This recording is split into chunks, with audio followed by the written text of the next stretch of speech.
This program is presented and distributed by Keep the Faith on the web at www.keepthefaith.org.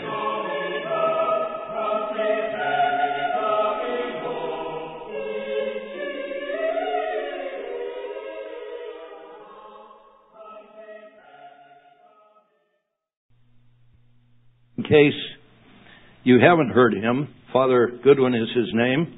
I hope that he gives his talk today in some language that we all can understand. Probably will. I telephoned him recently to discuss his talk and to invite him here to the conference. And he was not at the phone at the moment I called, but his voicemail responded in a typically Father Goodwin way. The message said this: "This is Father Goodwin, and I'm being held prisoner by a traditional cult. Please leave a message and maybe they'll let me speak to you later on." Sure enough, he's speaking to us later on, at this moment. Father?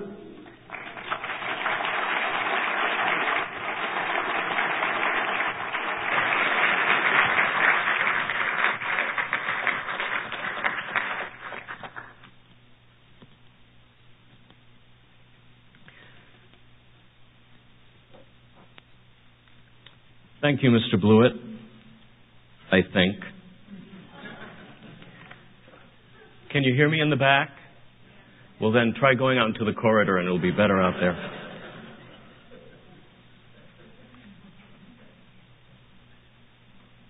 After dinner speakers traditionally are intended to soothe the digestion. On this particular occasion, I would suggest that you break out the Rolaids. The last time I spoke at one of these, I forget what the topic was, but I talked about something else. And I'm going to do the same thing today. Because as I tell my students, I'm the teacher, and I can do whatever I want. The announced topic was issues in traditional seminary formation amidst church scandal and cultural decadence. How about that for purple, huh? I live in the seminary, 48 hours a day, and I'm sure as heck not going to talk about it again. But if we have time afterwards, I doubt that we will because I've got a whole sheaf of stuff here. But if anybody wants to ask something about life in the seminary, I'd be happy to talk about that as well. What I really want to do today is talk about something which I think maybe has more to do with the lives of many of the people who are here.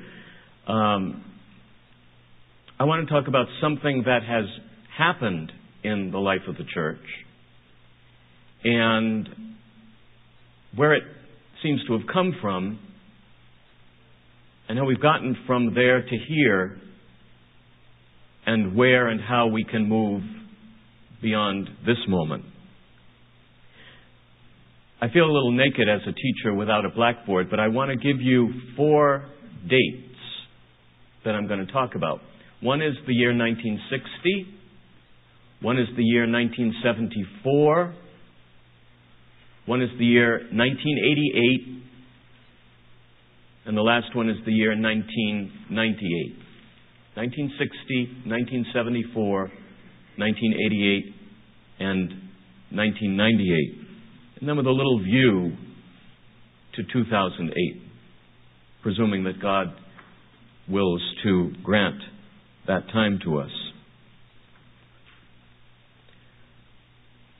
I'm not a prophet or a seer. I don't know what's going to happen tomorrow, or even if there's going to be a tomorrow. But I am an inveterate searcher into the past. I'm always very interested in how we got from there to here. And so, when I used to have free time, before I was assigned to the seminary, I used on occasion to browse through old Catholic magazines. Because I find often in old articles, which perhaps were read when they were first issued and then forgotten, I often find valuable clues to the thinking and the activity operative at one time and productive of subsequent events and experiences. When I was a young priest, I used to talk to the older priests sometimes and say, how did this happen? This being the post-conciliar confusion. And I never really was able to get an answer that satisfied me, because they said, well, you know, at the Vatican Council this stuff happened and so on and so forth. And I would say, yeah, but how could the bottom have dropped out from 1962 to 1965 of something which had existed from the year 33 up until 1962? It didn't make sense to me. I couldn't understand it. So I figured I had to start reading on my own and listening to more people on my own and doing some research on my own, and that's what I tried to do. And in one of my searches, I found something which I want to offer a little portion of which to you today. This was from an article published in America, the Jesuit Weekly magazine. It was published in 1988, just around the time that Monsignor Lefebvre had carried out his consecration without papal mandate of the 4 auxiliary bishops. It was an article by a man I don't know anything about named William Dinges, and was published in the 18th June 1988 issue of America. And here's a little excerpt from it. Catholic traditionalism is not a form of naivete. It does not arise unaware of a new intellectual or theological order. It stands in opposition to it, defending a worldview and governing assumptions of religious experience that have lost much of their credibility and legitimacy in the wake of Vatican II. Traditionalism, especially amongst its intellectual and clerical elite, is a repudiation of the historical consciousness, the anthropocentric turn towards the subjective, and other hermeneutical, relativizing, and praxis tendencies that characterize contemporary consciousness and much modern theology, and that are reflected in one fashion or another in key documents of the Council. To attempt, that's the end of the quote, to attempt to understand all this, I would suggest that it is necessary, in consideration of its topsy-turvy, unapologetic, modernistic assumptions, to analyze it bottom to top, upside down, in Alice in Wonderland fashion. He ends by saying that are reflected in one fashion or another in key documents of the Council. The Council. Enough to say the Council. There's been only one. Or at least only one that need detain us as we attempt to put all of ecclesial history and experience into perspective. In the mind of this writer, it is clearly assumed to be the reference point for everything, for evaluating everything else. Doctrine, theology, liturgy, pastoral principle. Something of the character that it assumes is revealed in the making of such an assumption without the least notion that it might need to be justified or supported by historical or theological argument. It is a prime example of what Pope Benedict XVI, now gloriously reigning, has previously stigmatized as Vatican II as super dogma, over and above all the other teaching and experience and faith of the Church. and perhaps reflecting the source which gives rise to it, the tortured use of language which goes to or beyond the breaking point of ordinary comprehension, repudiation of the historical consciousness, the anthropocentric turn. How do you repudiate a consciousness? This is a language balloon which can be filled at will with any varieties of hot air until it bursts. This is jargon. This is the substitute for communication that goes on in many circles within the church for some time now. This is not Catholic language.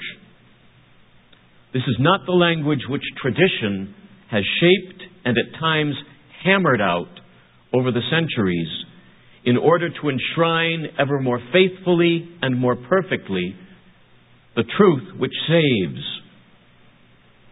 and to present it to succeeding generations ever the same, semper idem, and ever true, ever clearer, and ever more precise in fidelity to its divine source. It sounds very intimidating because it uses words like anthropocentric and hermeneutical and praxis. And you think, well, who am I to question multisyllabic words like that? Maybe I should just crawl into my little corner and, wait until the hail and total eclipse of the sun ends. But it's balderdash. You don't have to use words like that in order to get to heaven. You don't have to use words like that or concepts like that or confusion like that in order to explain the teaching that gets you to heaven. A child can understand that. And children do understand it and have understood it for centuries, for millennia. Even what we would call nowadays learning disabled children, like St. Bernadette.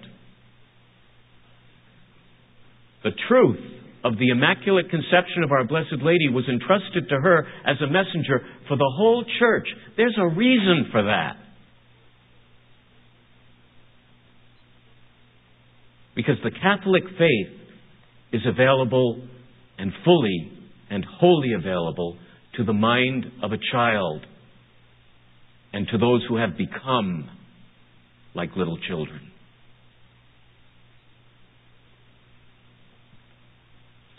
Mr. Dinges acknowledges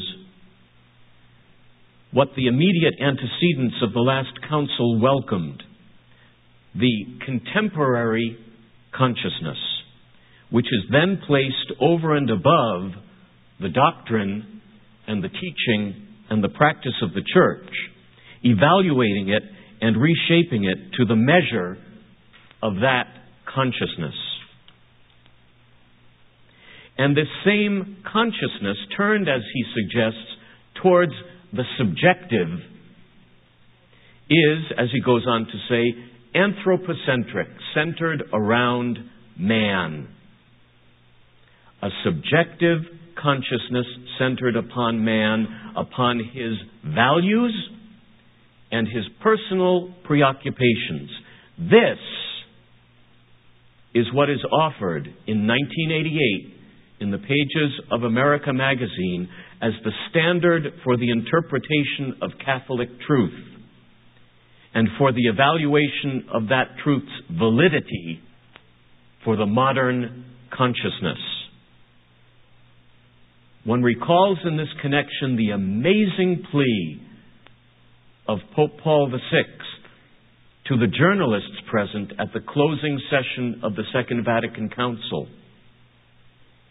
He interrupted some of the other topics he was talking about to appeal to them in particular as representing, as I suppose ironically they did, journalists, the consciousness of modern man. And this is what he said to them: do not dismiss us. Do not turn us off unheard as being out of touch or out of date. We too, like you, have the cult of man, man as the center of our preoccupation. Indeed.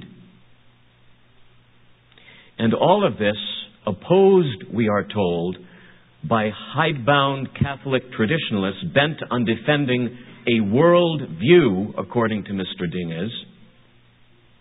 Is that what it's been reduced to? Our divine and saving faith in the eyes of the relativizing mind so eager to advance towards and into and beyond the new millennium? A world view which, horror of horrors, is incapable of meeting the ultimate test ushered in, we are reminded, by the Council, namely the credibility and legitimacy of Catholic tradition in the wake of Vatican II. That's the picture that is set up in that edition of America magazine. So no, it's not only aeroplanes and passenger ships that have suffered hijacking in these our times. A whole General Council of the Church has suffered violent takeover. And so, yes, indeed, those of us who are here today, we are inescapably compelled to admit and acknowledge, guilty as charged, caught red-handed, convinced adamantly, irrevocably, that our divine Lord has, in His incarnation, already taken the anthropocentric turn as far as it can or will or needs to go. His turn is oriented towards the salvation of man from the everlasting death due to him on account of his sins. And His turn is not towards the building of the human. Confer Harvey Cox and the secular city. Does anybody here remember Harvey Cox? Yeah, okay. Don't be deceived. The seminarians say to me, every now and then I'll mention one of these old things like Harvey Cox. And they say to me, with these beautiful souls that God has sent to us, who's he?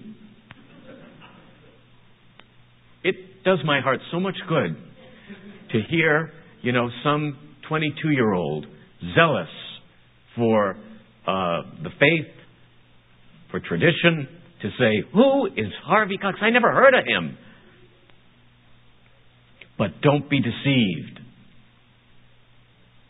Harvey Cox is no longer perhaps mentioned as a central guru to any particular procedure or movement. But it's not because he failed. It's because he succeeded.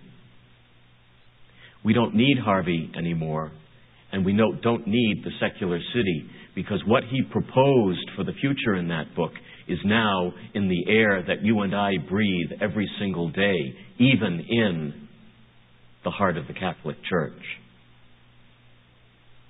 He didn't lose. He won.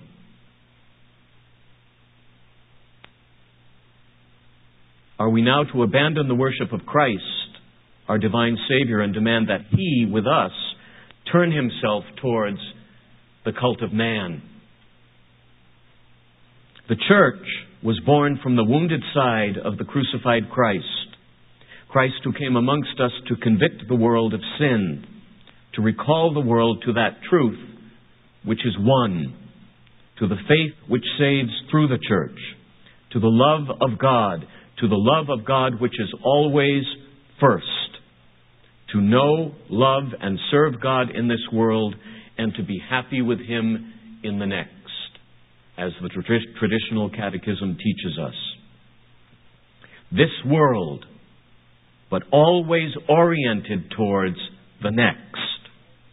The cross of Christ is not to be reduced to a useful symbol for a pluralistic turn towards the subjective. That is why, in the view of liturgical experts mired in this modernistic ideology, the crucifix must at best be removed from the gathering space, or at least be set amongst other symbols as one of many, as at Assisi. Just 10 years after the publication of Mr. Dinge's article, there was a brief report in the pages of the Boston Globe. So we move now to 1998. This was entitled, Latin Mass Seminary to Go to Conservative Dioceses. It was an account of the construction, by then underway, of the new seminary of the Priestly Fraternity of St. Peter at the invitation of Bishop Fabian Bruskowitz in the Diocese of Lincoln, Nebraska. I do not now recall whether in the article there was mention made of this particular salient detail, that it was going to be the first new seminary opened on American soil since the Second Vatican Council. You can read into that circumstance what you will.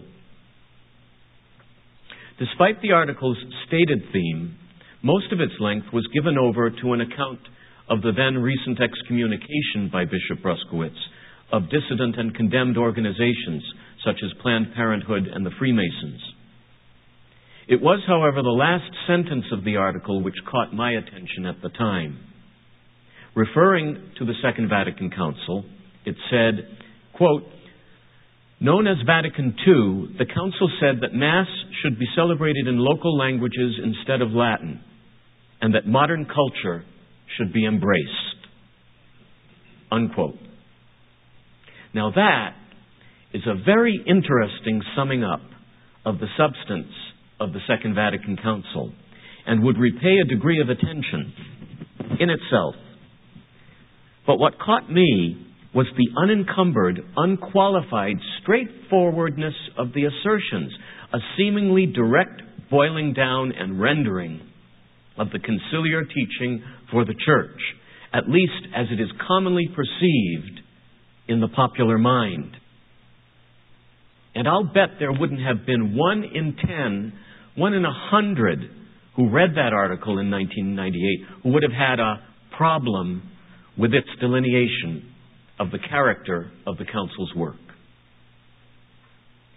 Yet in turning to the actual documents of the Council, we find less evidence of so straightforward a vision. In fact, in many ways, we find just the opposite, just the reverse.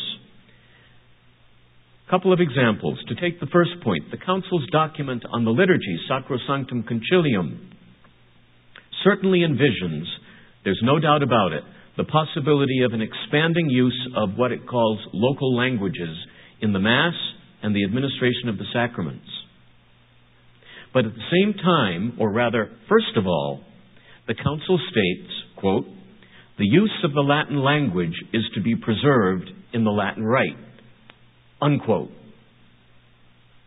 So how did we get from there to this article in the Boston Globe? Known as Vatican II, the Council said that Mass should be celebrated in local languages. There's some disjunction here. Where does it come from? What's the root of it?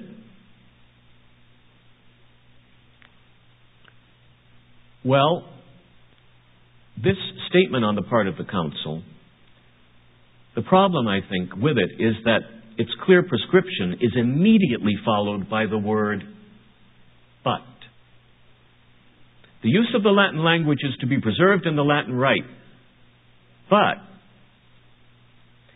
quote, since the use of the mother tongue, whether in the Mass, the administration of the sacraments, or other parts of the liturgy, may frequently be of great advantage to the people, the limits of its employment may be extended, unquote.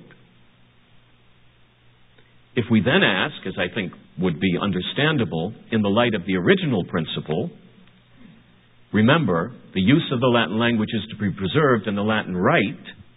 If we then ask the obvious question, it will have to be, how far are the limits of the use of the mother tongue to be extended?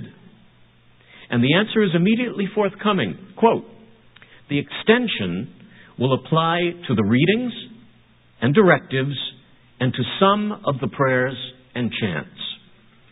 Unquote. Not wholly clear, perhaps, which prayers which chants, but reasonable to a degree. However, I have omitted in the telling the most significant words of this last section. It says actually the extension will apply in the first place to the readings, the directives, and some of the prayers and chants. In the first place, but what's in second place? A couple of paragraphs later, we find out, quote, "In some places and circumstances, however, an even more radical adaptation of the liturgy is needed." Unquote. Whoa, as we say in Nebraska.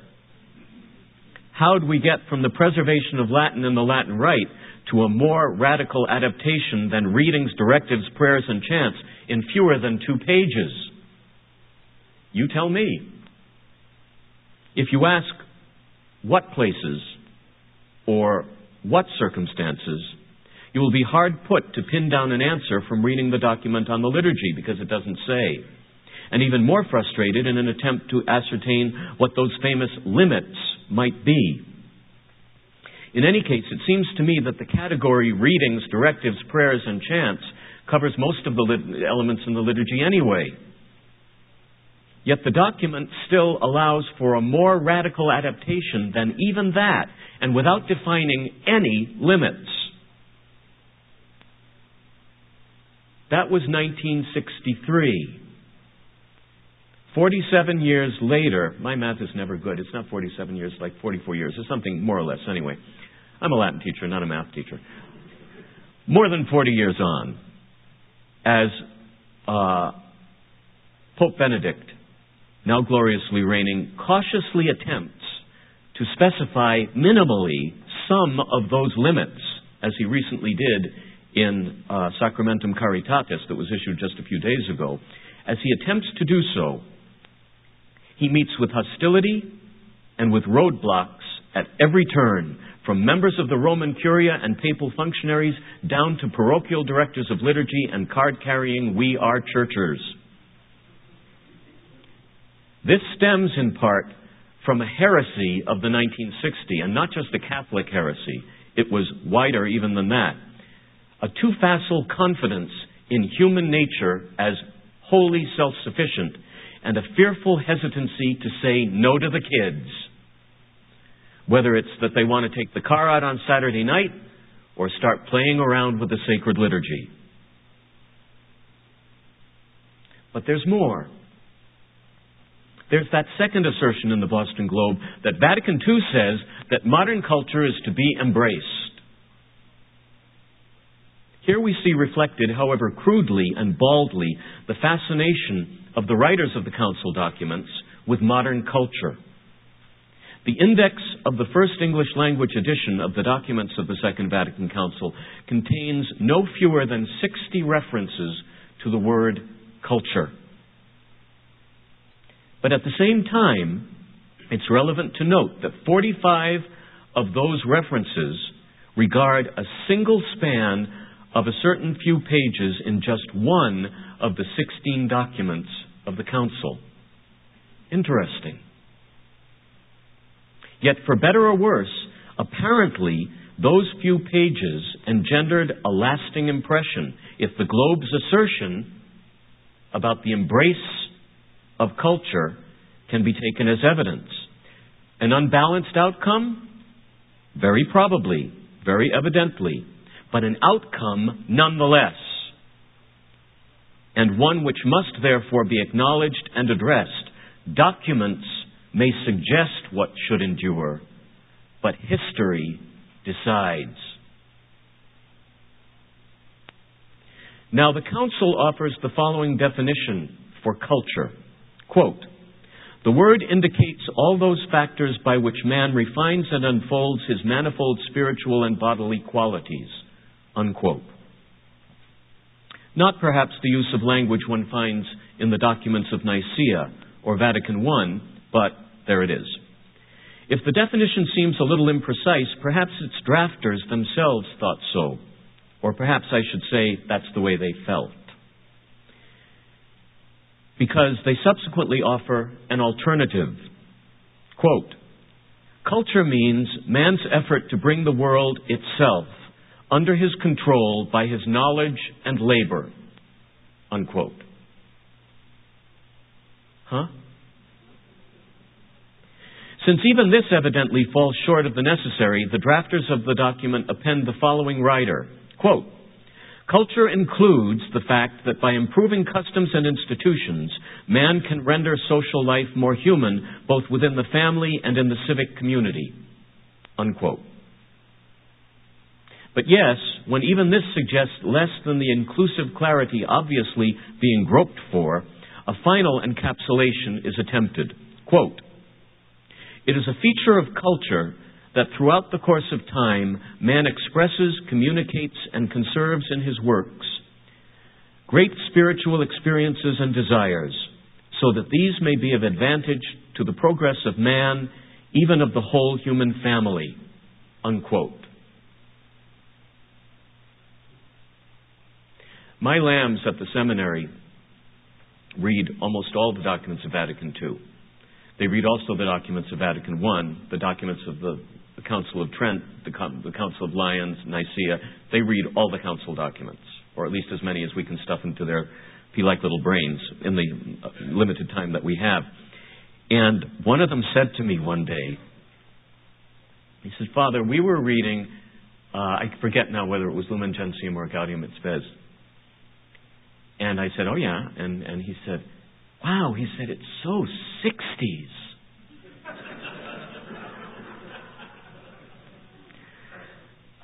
They do everything they possibly can to make me feel like I'm 4 years older than God, you know? Well, it was the 60s. Topsy-turvydom, as those of us who were there, even as babes in arms, remember, with bell-bottoms and tie-dyed T-shirts and the existential tail wagging the ecclesial dog at Vatican II. Now, don't get me wrong. I do not mean in any sense to demean the documents of the Second Vatican Council, which is an authentic council of the Church and needs very truly to be taken very seriously indeed for a lot of different reasons. But I think we do the Church no favors by pretending that the revolution of the 60s, which extended from Carnaby Street to Peking, affected everything in the world except the Roman Catholic Church. Indeed, it requires no great acquaintance with the modes and means of magisterial documents throughout the ages of the Church to observe that the language used here is significantly different from and alien to that of traditional ecclesial parlance. Though to be sure, even at the present time, one continues to encounter language like this in various church documents. But it has, in the history of the Church, a relatively shallow pedigree. So I looked up the word culture in my high school dictionary. And this is how it defines it. I would suggest a little bit more concisely and clearly than what we've read so far. Quote, civilization, culture. Civilization of a given race or nation at a given time. Its customs, its arts, its conveniences, and so forth. Now that's clear. It might be right or wrong. It might be complete or incomplete. But it's clear. But if the Council's notion of culture appears unclear, how much more problematic its vaunted embrace of that culture as recalled by the Boston Globe. Here's the actual word of the Council. Quote, experience shows that it is sometimes difficult to harmonize culture with Christian teaching, unquote.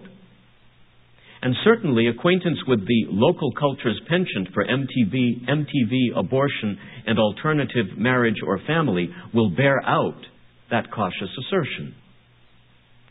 On the other hand, the drafters of the documents go on to say, quote, may the faithful therefore live in very close union with the men of their own time, unquote.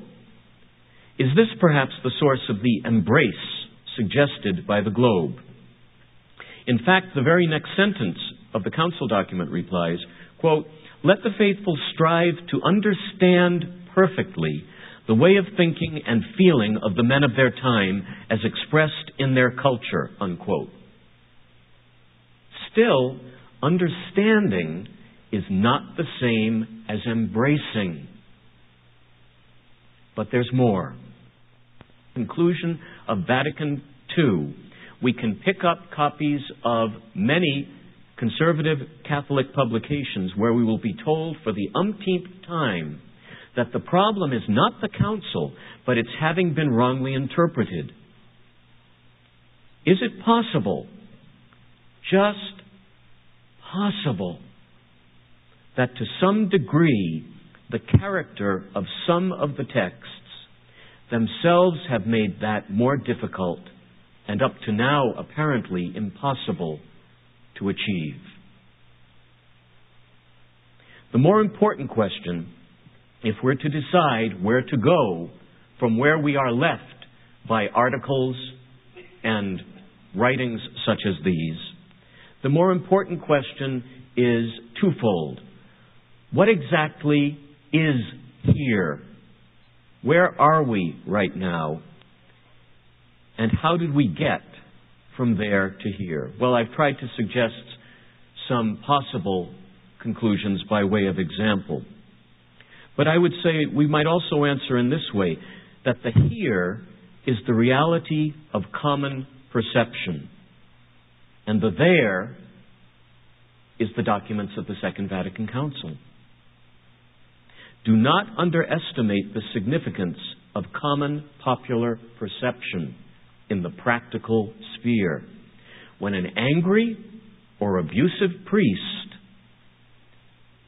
confronts a tearful homeschooling mom and screams at her to stand for Holy Communion, he's very unlikely to quote Sacrosanctum Concilium inestimabile donum or Dominice Cene to her, and far, far more likely to say something like this: the Council mandates.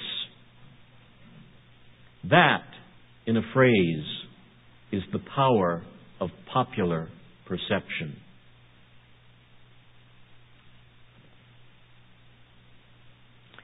There's another phrase popularized during the 1960s. Perception is reality. It implies that subjective experience has some normative weight because it is real. Its unspoken assumption is then that anything real or perceived as such is justified as a basis for practical behavior. This in turn is related to the further assumption that whatever is doable is morally justified. Or, if there can be a question of justifiability, it can be settled by legal determination. If it's legal, it's moral.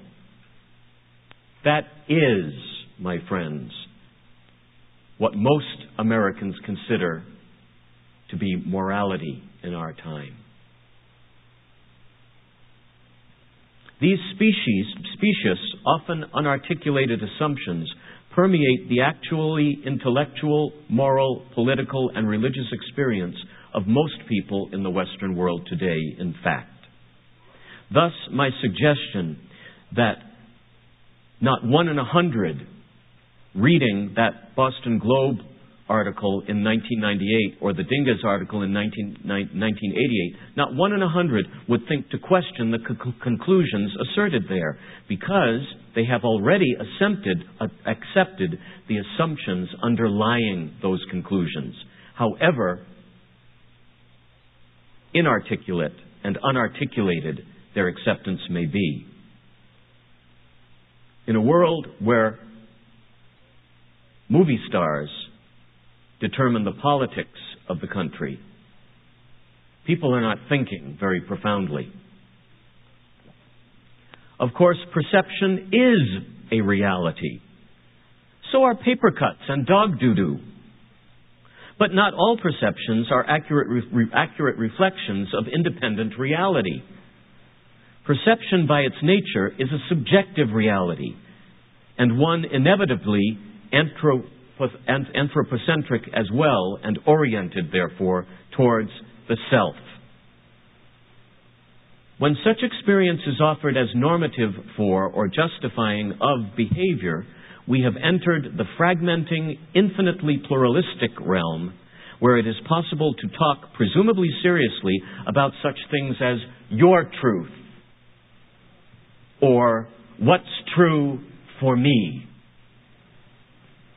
It is the realm of debased language rooted in the debased ideology of a personalistic, monadic, and fuzzy thinking mind.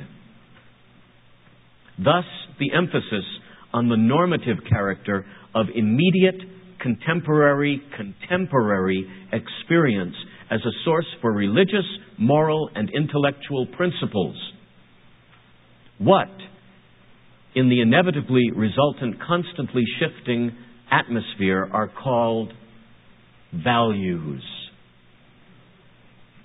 Thus, the tyranny of contemporaneity as the measure of all things, keeping up to date, constant aggiornamento.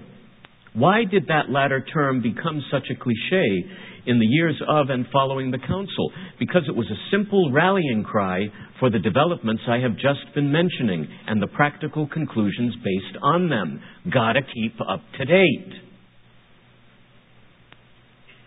There's only one date that you and I need to keep up with, and that's the date of the Incarnation.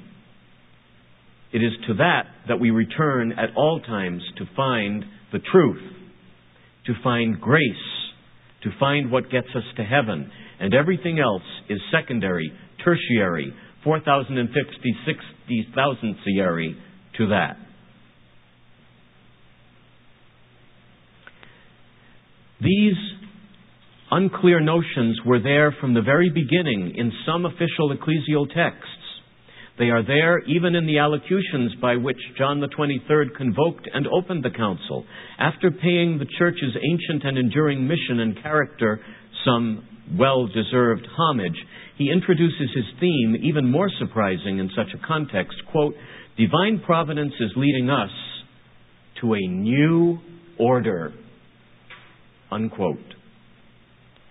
Then, after urging the Council Fathers to those, quote, "energies and strivings," unquote, which will lend, quote, "to the path toward the unity of mankind," unquote, he articulates the goal of the Council in his mind, which, quote, by seconding the inspiration of the Holy Spirit, may correspond to the modern expectations and needs of the various peoples of the world, unquote. It appears that the Pope was well aware that such novel directions and novel language would engender varying reactions, and he wastes no time in indicating his view of some of those reactions amongst those whom he calls, quote, "the prophets of gloom and doom who are always forecasting disaster as though the end of the world were at hand," unquote. This was 1960s, just weeks after Pope John the 23rd had read the complete text of the Third Secret of Fatima. He espouses an irrepressible optimism against those who, as he says, quote, "say that our era in comparison with the past eras is getting worse," unquote. This was 1960. When half of Europe and all of Russia and all of China were in the grip of atheistic communism, when Africa and much of Central and South America were racked with socialistically driven political revolution, and when the floodgates of legalized infanticide were just around the corner. For us, some 47 years later, it is perhaps more difficult to discern the promised fruits of the Pope's optimism, when the current Holy Father, now gloriously reigning, is one who has publicly affirmed that the years since the Council have not resulted, as he said, in propitious results for the Roman Catholic Church, unquote. An optimism then perhaps not wholly well-founded and related more to a then prevalent perception of the modern culture than to the perennial preoccupations of the Church, or the maternal but dire warnings of the Mother of God. So yes, the attacks of 1988 and the perceptions of 1998 are indeed connected with the perceptions and attacks of 1960, when the Pope committed the Church to, quote, ever look to the present and to the new conditions and new forms of life introduced into the modern world, unquote. The inroads of pluralism, relativism, subjectivism, anthropocentricity are surely sufficiently evident to all in our current experience. Their dangers and antithetical stance towards the good of the Church are still perhaps only partially understood. One writer, more than most, has perhaps seen further in stating, quote, since truth closes out error, then pluralism's insistence on openness closes out all truth, all right or wrong, all Catholic faith. Our faith, in fact, has fallen victim to an ironically totalitarian perversion of thought and language. What began in optimism and novelty has ended in the stigmatizing that as having the following characteristics. Number one, it is anthropocentric. Number two, it overemphasizes the importance of present time and present history. 3, it is exclusive of the context found in sacred tradition and authoritative church teaching.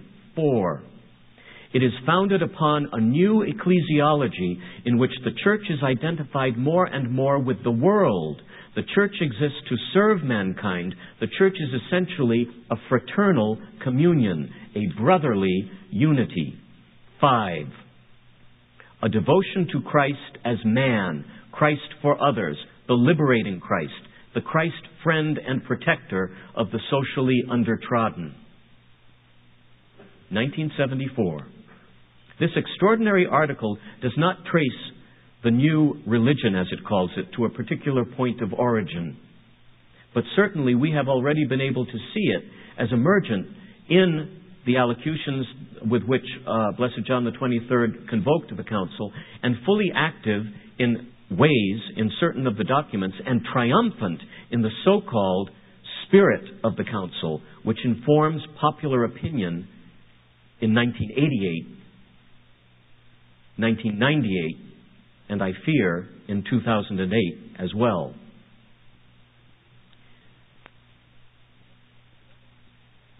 What are we to think about all of this, and where are we to go from the here that I have delineated?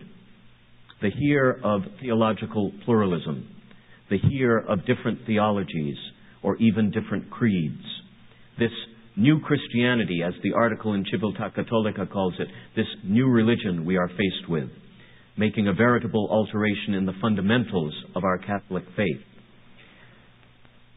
Well, I think we're going to end up very frustrated if we fail to identify the roots of the problem.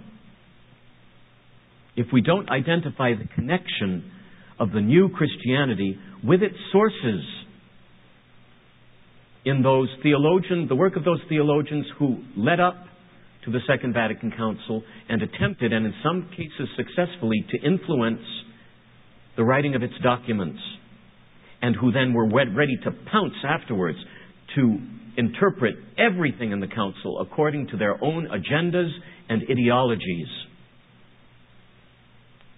Indeed, the late Holy Father, Pope John Paul II, spoke a great truth when he said, when there are ambiguities perceived in the Council documents, they must be interpreted and understood in the light of tradition.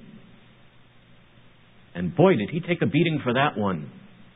Just as the current Holy Father is for his attempts to reorient the Church to something that will nourish souls and save souls and feed souls. But you can't get rid of a cancer without figuring out where it is in the body and applying the radiation to that spot. And that's something which all of us have to do. Faithful teachers of theology, faithful catechists, faithful parents, faithful husbands and wives, faithful children, faithful clergy and religious must all do exactly the same thing. We must beg God for what the church needs to become strong again, to become whole again. We must not batter the church or ridicule her or tear her down because we have suffered in the church for some time now. We must serve the church and love the church and aid the church by our prayers and our works. We cannot afford to say, I separate myself from the modernist Catholic Church and look at my clean hands. We cannot afford to take that option in the life of the church now. We have to roll up our common sleeves and dirty our hands in the reality to make the church strong, to make the church healthy, to help the church be what the church needs to be for all of us. We have to pray, we have to study, we have to read, we have to work, we have to love God, we have to trust in Him, and we have to work together to make these things happen.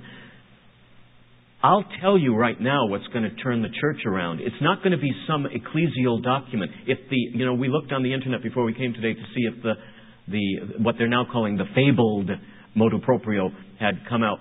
And at least it wasn't there this morning. I was sort of hoping it might come out today because today is the anniversary of the death of Monsignor Lefebvre. I thought it would be a nice occasion. But at least so far I hadn't seen anything on it. But you know what?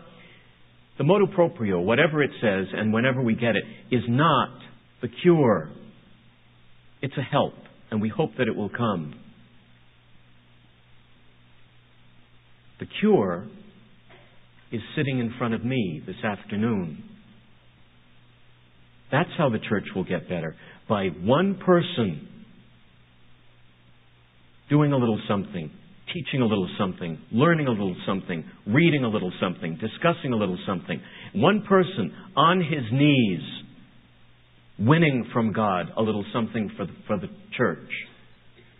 That's how it will happen. There are little movements all over the world, movements that God is raising up that are faithful to the teaching of the church, that love the church, that live within the heart of the church. And God is building them up. There are homeschooling parents who are doing very difficult work. There are little small religious communities who are trying to bring some catechetical sanity into the church. There's our little group, which started out with somewhere between a dozen and 20, in which God has built up to 200 priests now and 140 seminarians. We did not do that. You did that by your prayers and what you won and win for us from God. So I leave you with just two words. Don't stop.